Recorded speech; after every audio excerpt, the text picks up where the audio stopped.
We were jumping into the fact that AI has changed more in the last 6 months than it has in the last 6 years. Yeah. Maybe you could talk about what's different today than even a few years ago. Yeah. Well, look, I think looking back and really the milestone moment, was November of 2022, because that's when the world started to really change. But then, I try to look at each year that we're going through and figure out, like, what is this the year of? And I remember last year, a lot of people saying, wow, this is going to be the year of the agent. 2025 was going to be the year of the agent.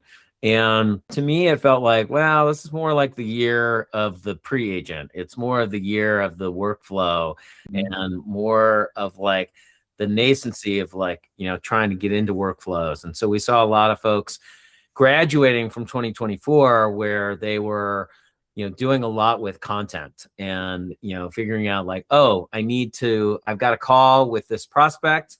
I'm going to basically use ChatGPT to do, a account dossier on the prospect, so I'm prepped for the call. Kind of an intro level Google search on how we used to research prospects. That's right. So, I think last year we started to get more into workflows, and a lot of us were playing around with Make.com and N8N and Zapier and the various workflow products that we could get into.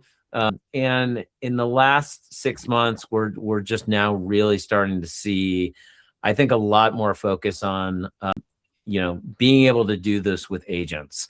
So just in the last few weeks, and it was sort of I don't know that I made this prediction publicly, but I would tell there are certainly other marketing leaders.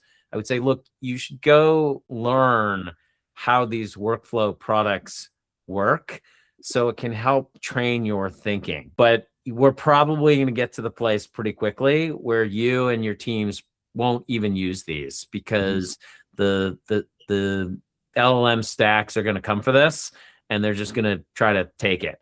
And I think we're just now starting to see that really happen, where people can just kind of tell an agent what to do, and it'll actually go build out the workflow for them. So I think you bring up something really important